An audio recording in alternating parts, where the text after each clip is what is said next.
battle and everything. Look at all these cards in the hand, baby. We're gonna go into Dogmatiklamity here. A few moments later. Yeah, he's not. I had nothing, and I actually lose. Hello, mathematicians. Today, I've got 3 reasons why some secretly devastatingly destructive cards are actually awful, and there's 3 reasons why that they're bad. The first thing is a lot of these cards that look good on first when you first see them have a hidden weakness. Take a look at this guy, for example, right? Look at this, and there's 3 things that a lot of these crazy monsters are the reasons why they're not being played that much. Look at this. So they have a hidden weakness. This guy right here, right? You make it with 2 monsters, 1 level 8 light dragon, a level 8 dark monster, right? You got to fusion summon it, and when it's face up on the field, it's also dark. All right, once per chain, if a spell, trap, or monster effect is activated, so Omni negate, card loses 1,000 attack defense, and if it does, negate the activation. Absolutely devastating. So it's an Omni negate, and you have 3 Omni negates with this. You know what I'm saying? Like, oh my gosh. So it's a 3-card Omni negate no matter what. And then if this card in its owner's possession is destroyed, target a dragon monster in your graveyard and special summon it. Alright, so what's not to like about this card? Well, the thing is, this Omni negate, first of all, is mandatory. So something like this, it's a mandatory negate. It doesn't give you the option. Normally they say like, you can negate it.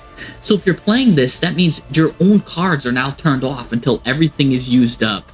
And then again, he doesn't even have to use up all of it. Even if they use up 2, now it's only got 1,400 attacks and get beat over. So there's a lot of like secret problems. And again, the big thing with that is that it's got its own weakness because you can use it against them. Let's take a look at something like this, Ferocious, the Finer Bringer, End of Times. And this card is no slouch, by the way. This card, for example, it's got an 82 win rate right now when it's played. So if this guy can get out on the field, it's got a very, very high win rate, and that's because it's being played right now in the Rauge archetype here. And again, this archetype is actually very low win rate, but when it's summoned and played, if you can get these out, it's very, very high. So don't let these numbers deceive you, because again, this is the win rate when summoned, not to be confused with it's just win rate in the deck. So, but if this guy gets out, there is also another way, because he also has a hidden weakness. Take a look at this. This guy's got absolutely devastating effects. But again, a hidden weakness. When your opponent activates a card or effect, detach a material from this card, negate the activation. Then you can detach a material from this card, destroy a card on the field. At the start of the damage step, if this card attacks while it has material, destroy another card on the field. And if this Exceed Summon card is destroyed, destroy a card on the field. Like, oh my gosh, this guy is destroying more stuff on the field than like a dog not on a leash. You know what I'm saying? On a dog park. He's absolutely destroying everything on the field. So what's his weakness, right? So the key is, look, if he detaches from something, Omni negate, detach, negate, and then you can detach again and destroy a card on the field. Once those 2 cards are gone, his materials, because normally he's made with 2 monsters, then during his damage step, he won't have materials, so he won't be able to destroy a card on the field. So he actually can't do as much destruction as you think if you can bait out his negates. Furthermore, he's really susceptible then to triple tactics talent, stealing him. If you could bait out that negate and then steal him, it's you can only use each effect of this End of Times Varudras once per turn. That means if it's stolen, now the opponent can do the same thing and now has an Omni negate and all these destruction effects and all this stuff. So very good to steal. It can be stolen. Again, sometimes with great power comes a great responsibility. Let's take a look at another card. Take a look at this guy. Nobody ever uses this guy. We're not ready for those things yet, but you know, I'll bring them out anyways, because they kind of go very, very well with actually what I want to say. This 5-headed Link Dragon, summoned with 5 monsters. Ew, right? It's got to be Link summoned. So that's his weakness right there. It's got to be Link summoned. With 5 monsters, and if it's special summoned using all the different attributes, you can destroy all cards your opponent controls. But don't even worry about that. This thing can't be destroyed by battle with all of these attributes, and it's unaffected by other card effects. That's almost insane. Like, what can stop this guy? Once per turn during your opponent's end phase, banish 5 cards from your graveyard face down or send this card to the graveyard. Well, if you could hold out, normally you're already going to have 5 monsters in there when you summon this thing. But and also to this thing's advantage, you can make this with your opponent's monsters kind of like a super poly, but like a super link. Like you could use Unchained Soul of Rage to special summon this guy in your opponent's turn, or even the Moon of the Closed Heaven can use your opponent's monster to go into him. So this card is actually really strong, but again, the hidden weakness is that you gotta banish 5 cards every turn.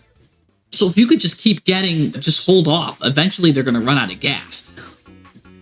That alone is also very hard. 5 monsters is still insanely hard to do. But I did want to say that these 2 cards could make up for it. So, and it's not, again, this guy looks strong, but he's not too bad. Let's go into another example here. Dogmatika, Alba System Dogmatiklamity. This guy's just insanely difficult to summon. Take a look at this. Fallen of Albaz plus 6 monsters in your graveyard with different names. Oh my gosh. Very, very hard to summon.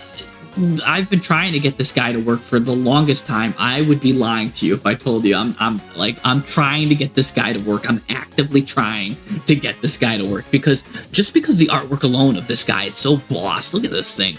This guy looks like he's just standing on a pedestal looking all cool and stuff. Anyways, he's got a cool effect too. It can attack all your opponents once each. You get to send, it can't declare an attack unless you send a card from your extra deck to the graveyard, so you're sending all this cool stuff you want to send anyways. And then once per turn, if you control this card and have 6 or more fusion monsters with different names that mentions Fallen of Albaz as material, send all cards in each player's extra deck to the graveyard. That's just cool. That's just stunting on your opponent. Like, you know, that's like really rubbing it in. If you do this effect, that's like an instant win effect, kind of, especially if your opponent's using any sort of symbionts of their extra deck.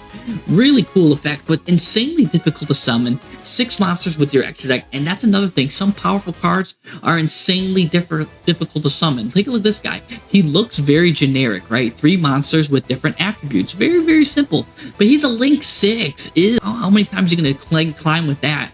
And again, if you get this guy out, he's unaffected by card effects. His attack is equal to 1,000 times the numbers of materials, so he can have up to 6,000 attack. And then once per turn, you get to target another monster on the field, destroy it. Really, really cool. And you can special summon a token too to zone it points to. He's pointing to everything. Where is he not pointing to? He's pointing to my Uncle Pete's house. Anyways, Cyber Dark Dragon, another good example. Look at this. These 2 fusion monsters that it takes are also fusion monsters, so very, very hard. And he's got to be fusion summoned or special summoned, so he could get cheated out by attributing a level 1 or level 10 or lower Cyber Dark Fusion monster equipped with Cyber End Dragon. So a little bit of a way to cheat him out, but he's still unaffected by your opponent's card effects. Really, really strong. A 5,000 beat stick, unaffected. But again, the payoff is not worth it. It's so hard to do. Once per turn, you can equip a monster from either graveyard to this card, and it can equip a number of times each battle phase up to the number of equipped cards equipped to it. So that's a really, really cool effect. All right, let's take a look at this guy here. This guy got to Master 1 using Ignisters. Look at that. Wow. But unfortunately, he didn't use the big boss guy at Ignister. He's playing other Link 6s instead. He's, you know what I'm saying? He's like, it doesn't matter that's unaffected. He realizes how hard it is to get this guy out.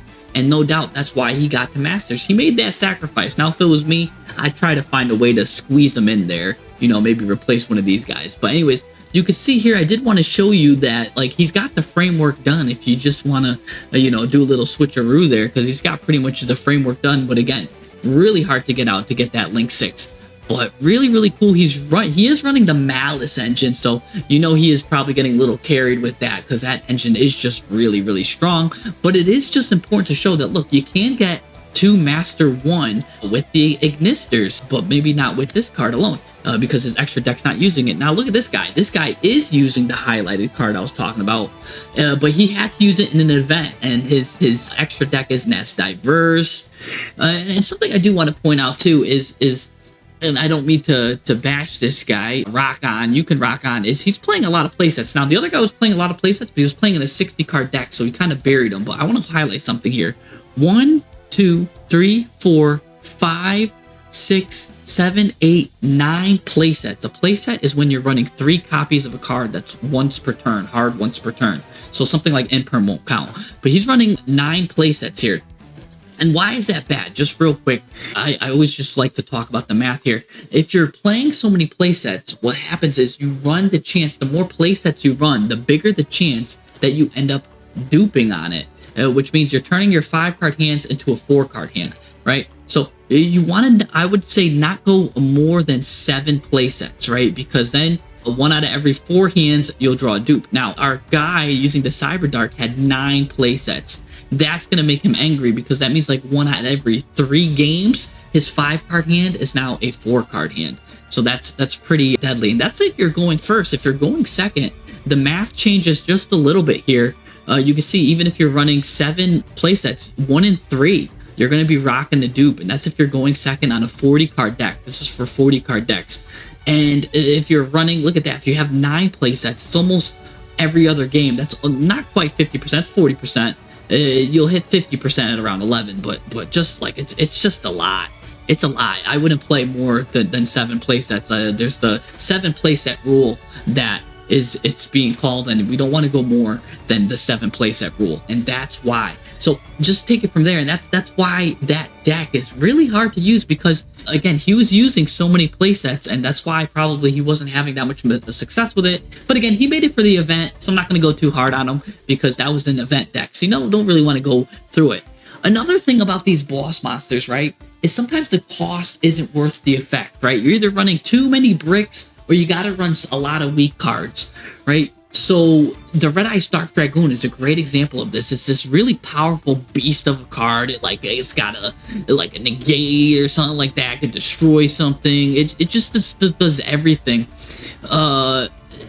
You can't target it with card effects, destroy a monster your controls. Once per turn, it's a negate, and destroy if you discard a card. So powerful. But the thing is, you got to do it with Dark Magician. You got to have a Dark Magician and a Red Eyes Black Dragon or a Dragon Effect monster. You got to really kind of play those bricks in there. So it's kind of really hard to get off or get the right deck. And there's a lot of cards that also it's like that, right? So for example, like the Masked Hero, Gate Guardians combined, and the Exodia decks, right? Masked Heroes is like you got to play the Masked Hero cards, which aren't that good, so they are kind of whack. But then once you get the Dark Law and you get the Mask Change card, he's got pretty good. He's got a nice Floodgate effect.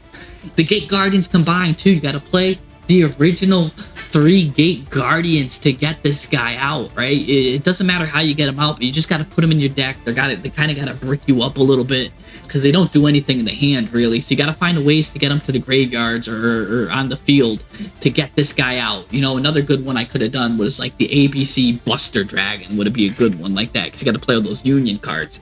Same thing with Exodia. You got to play 5 Exodia pieces. That's a lot. 5 bricks in your deck just to get this guy out.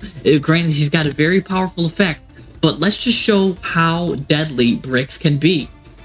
Here are the odds to draw a garnet or a brick when you're going first, right? Here are the odds, and by the way, this is actually going second. If going second is this orange line, or I'm sorry, a 60 card deck. So this is a going first in a 40 card deck, and that's going first in a 60 card deck. So with your 5-card hand, if you got 4 bricks in your deck, right? Because normally if you run this, you're running like 1 of each, and I think one of them is played at 2, like the wind one or something, or the thunder one.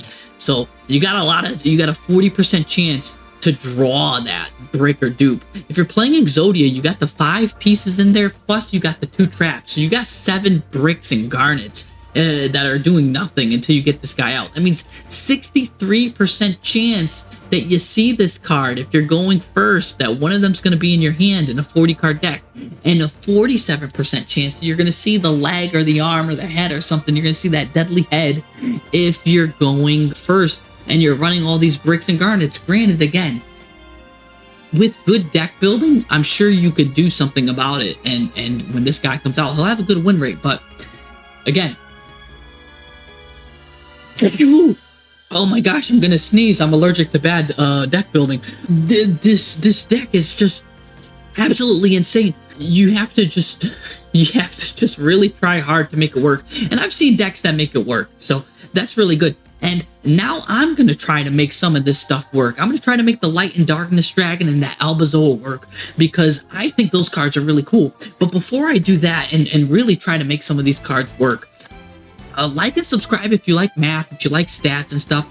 I'm on Twitch. You can see me try to make these new unique decks work. I'm always trying to just challenge the meta, challenge something. Come subscribe, come watch me on Twitch, and let's challenge the meta together. I hate just seeing the same old, hey, let's play Matless, let's play Matless, let's play Tenpai, let's play Snake Eyes, right? Let's play the best deck. Let's challenge it. Let's try to do some stuff. And you can find me on the stream as we make it work. Anyways, let's see. So let's jump into some highlights right now. Going first here. What do I got? Look at this. I'm using this Light and Sublimation and the Dark and Evaporation Dragon to go into Light and Darkness Dragon here. I can't see my deck list, but you're gonna have to just trust me here. I got the Light and Darkness Dragon. I also got the Alba in my graveyard too. So I got Light and Darkness doing some stuff. And I've got the Alba in there too. They're going to try to do some stuff there too. As I try to get them out, anyways, I'm doing some combos. I could send this guy to the graveyard. I can go to Mirror Jade too, by the way, too. So it's not exactly the end of the world. This guy's going to banish that. That's unfortunate because I do really want to see that.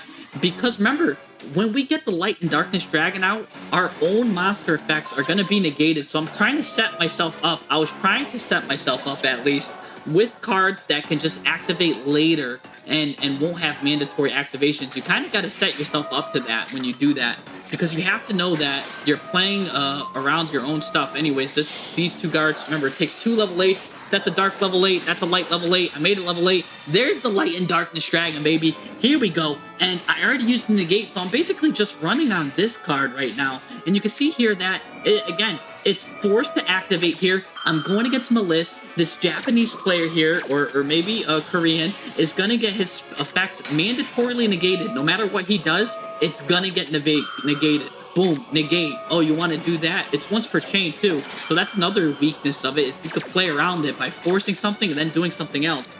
Anyway, so that's a mandatory negate. He's going to get that there. Have to negate that. And then now that it got banned, it's going to activate again, forcing my 3rd negate to come out. So deadly there. And now here he goes. He can continue to combo off. And I just used all my negates. Everything is gone now. But that's all I really got. But you know what? That's kind of all really he's got left too. So he's going to destroy that. Remember, when this guy is destroyed to the graveyard, I can't special summon the Light and Darkness Dragon. And I will special summon that. And that's all really he had. Because don't forget, Mirror Jade itself has a really good effect. And I did have some stuff that I was setting up in the background. So look at that. Kind of making it work there. But you know what? Was it really worth turning off my stuff? And he did get rid of a little bit of my follow-up with the Bestials and stuff. So that was annoying. But yeah, pretty cool there. All right, my guy's going first, and again, I'm trying the Light and Darkness approach here. I'm really trying to get my Darkness dry out, and this time I'm going second. Let's see what happens when I go second. He's immediately going into Baron de Floor, already getting that Omni Negate out, pretty devastating. And then what else is he doing? Comboing it, trying to get his own dragon. I don't know. He's got probably a beastly hand. If ever you're going to get rid of a hand trap, you know you got something good. Going to bring out that. And that's what he's got there. Not too bad. He does got a Bestial in the hand. You know what they say, a bird in the hand is better than 2 birds in the bush. The Bestial in the hand is really worth something. Anyways, I've got 2 of these. Let's use one of them, because if it gets negated, which I really wanted it to get negated, not by that, but I wanted to just use one to send one, just to kind of get rid of that. But anyways, I wanted to bait that out. Looks like I got the one baited by Ash. Anyways, I'm going to use this dragon now here, sending that. Here you go. He's going to go through my extra deck. He picked the wrong guy. He got rid of Mirror Jade. I'm not going for Mirror Jade. Anyways, this guy's got a really cool bonus effect, by the way. A really good go second effect, I think. Look at this. So this guy special summons himself, locks you into dragons for the rest of the turn when he special summons himself, just by sending a level 8 monster from your extra deck to the banish zone. He could do this, though. Look at this. You could target an attack position monster, make this card lose 500 attack defense, and if you do, destroy that monster. So a really good go second effect. Very, very strong, but so I'm forcing him to use his Baron de Floor right now, because I'm playing second. I gotta play through this. You know what I'm saying? Anyways, now we're gonna super poly with his own self. Gonna super poly with that, because the Baron already did his effect, and I want to go into this Lubellion right now. Now Lubellion is gonna go, and actually we're gonna put that card back. We're gonna fuse with that card, baby. to go into Albion the Branded Dragon. Now, here's something really cool. Now, I can go into that Light and Darkness Dragon. He's going to get rid of that for me. I don't know why he wants this guy to come out, because when this guy's destroyed, I guess he gets rid of a special summon card. But you know what's really cool?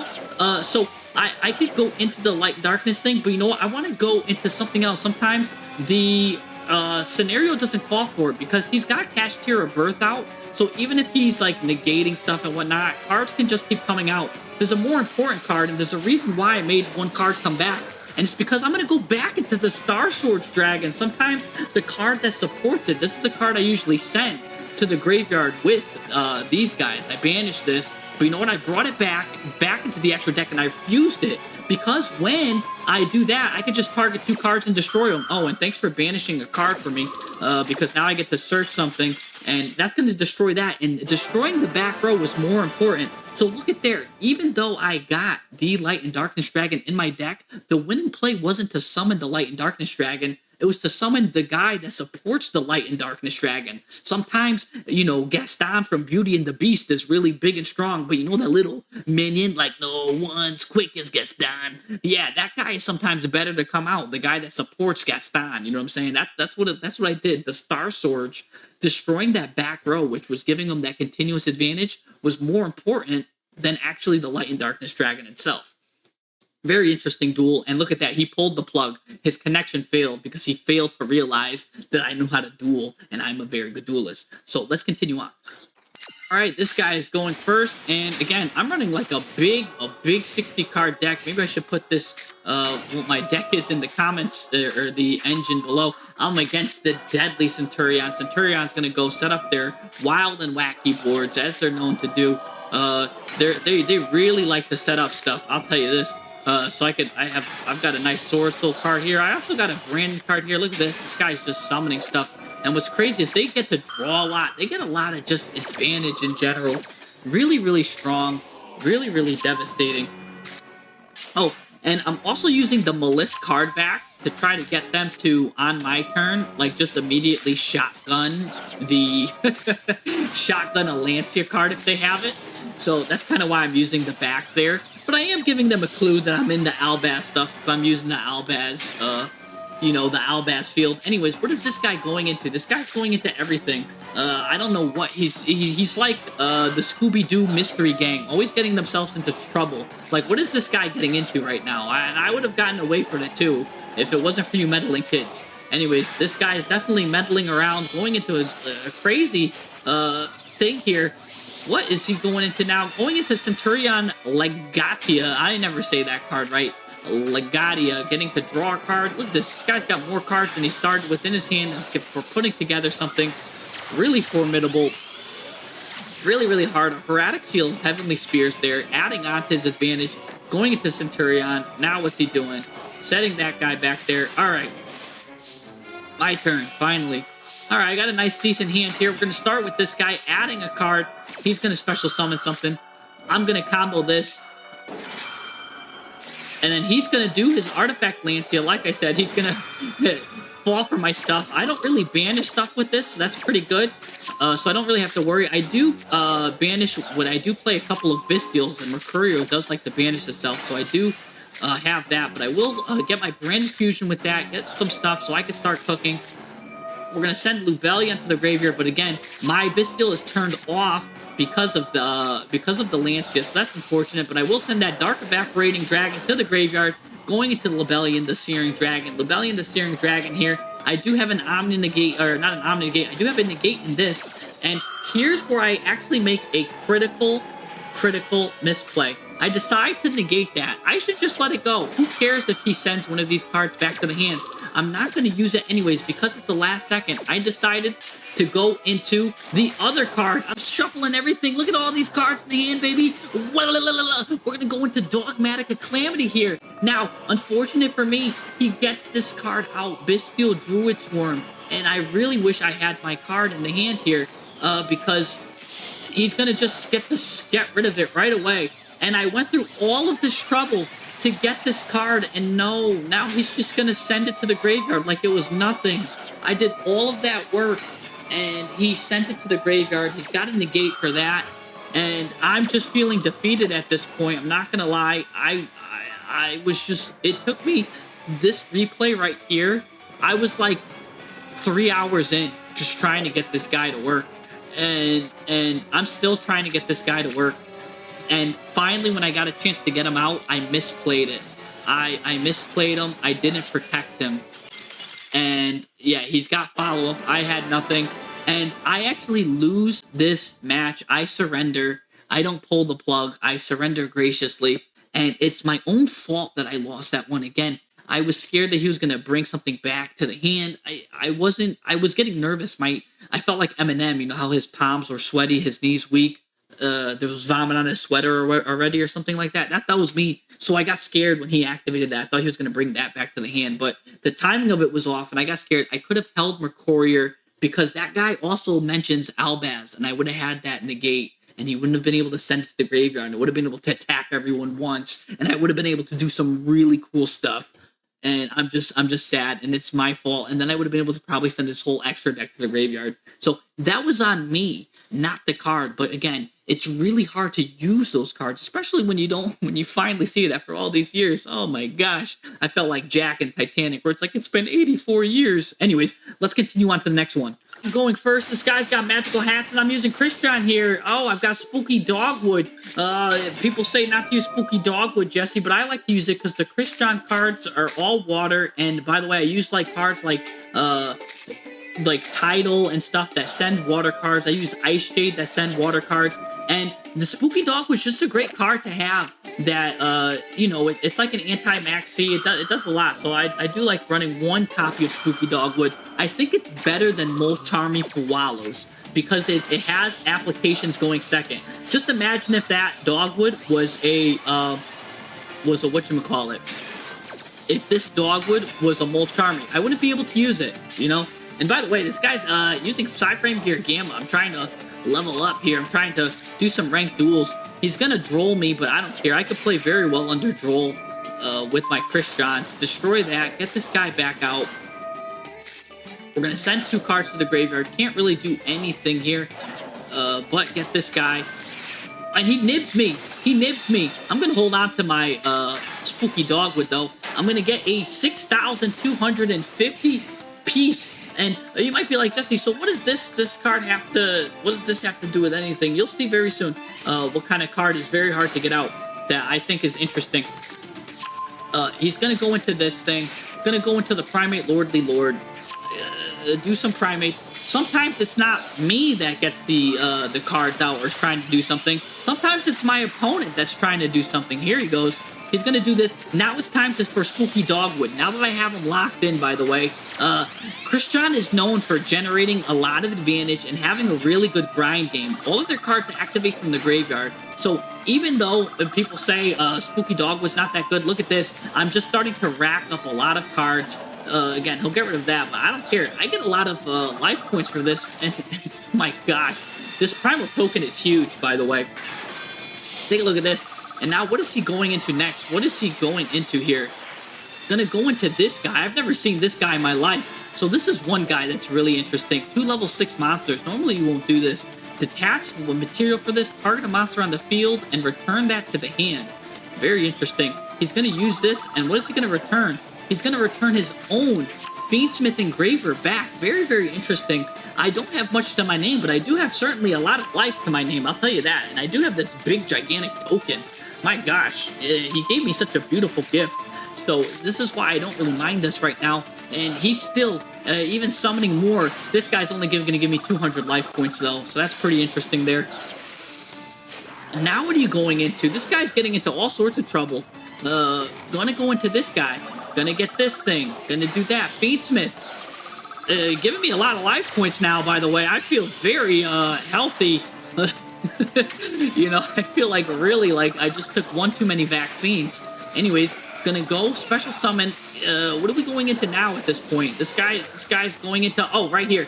Rakstra Monday. This is the card that I think unaffected by card effects except while set to, you'll see what I'm talking about. This guy is basically unaffected But you got to go through a whole plethora of stuff. Basically, run a lot of cards in your extra deck. It's a big cost because it takes up a lot of engine in your extra deck to do this. So look at this. He's getting this guy. That's a lot of attack too, by the way. For an unaffected card, really hard to beat over.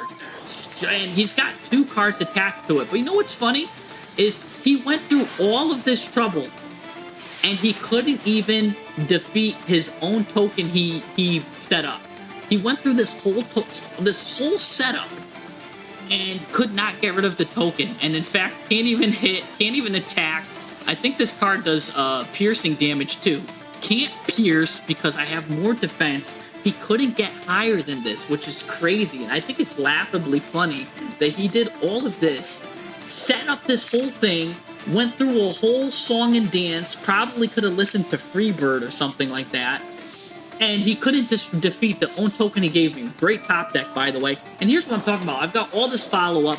He's given me more life points than to last for like 17 turns. And now I have such good follow-up. This is why I really love Dogwood. In this, I know I'm not highlighting Dogwood. I did a video on why I love Dogwood so much. Again, I send her with Tidal.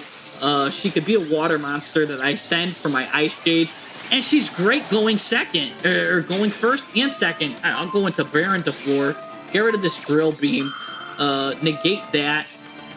Also, I could have went as a Link 10. Speaking of Ice Shade, I could have went into the Ice Shade as my Synchro 10, I mean, and banished the Drill Beam. That probably would have been a better thing, but I'm just playing it safe. I'm gonna go into Baron DeFleur because I can summon something back anyways. I kind of want to do that. There's something, a play I have in mind next.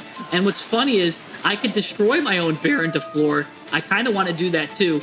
Like I said, I have a play that I want to go into here, and that was it. Destroying my own Baron after it does its effect is pretty cool. I do want to go into the Ice Shade for the future. I'm going to go into Nova. You know what I'm saying? And funny enough, I'm just going to beat over you with your own token. You never solved that problem. Here's Cyber Dragon Infinity. The Mosquito is here to Infinity and beyond. I'm going to suck up your cards like a mosquito. You know what I'm saying? I'm the giant mosquito. The tick is here. Gonna attack you. Bada bing, bada boom. Hit you with your own token. How does that feel? It feels awful getting hit with your own token. You know what I'm saying? Anyways, I'll let him get that card to the hand because just in case he's got a nib or something, I'm protecting this token with my life. He's given me life. He's given me Maxi. He's given me follow-up. What hasn't he given me? Anyways, and that's the cost of him playing that Rextra Monday card, and now I'll just negate it in the end phase. So was it really worth it to play this card at the end? Anyways, I'm going to Maxi him in the draw phase, and he can't even beat the own token that he gave me.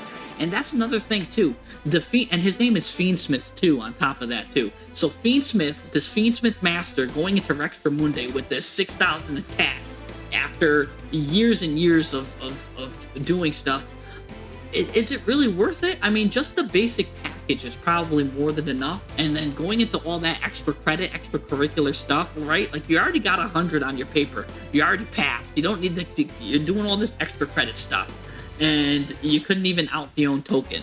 And I bet he was surprised about that. He's like, I don't have enough attack. You really should know how much attack you got. Either way, anyways, that's what I'm talking about. So that's how sometimes these overpowered cards, right? He got a 6,000 attack unaffected monster, couldn't even beat his own token. So sometimes these cards are overrated, and there's a lot of ways to get around that. By the way, the way around that, he does have a hidden weakness. It's just to pop the back row too. Again, he's got a hidden weakness. Pop the back row. If let's say he was able to continue the game, I would have destroyed the back row. Crystron has a trap card that can destroy up to 2 cards. I just need to get my Synchro Summon out, destroy the back row, and it would have been an easy game from there anyways. So even if he was able to attack over that, that Fiendsmith card does have a hidden weakness in that it's only unaffected as long as it's got those cards in the back row connected to it, equipped to it. So just destroy those cards, and then he's a sitting duck. Anyways, I hope you guys like this video. I'll see you guys next time. Like and subscribe if you like this kind of stuff. See ya. Peace.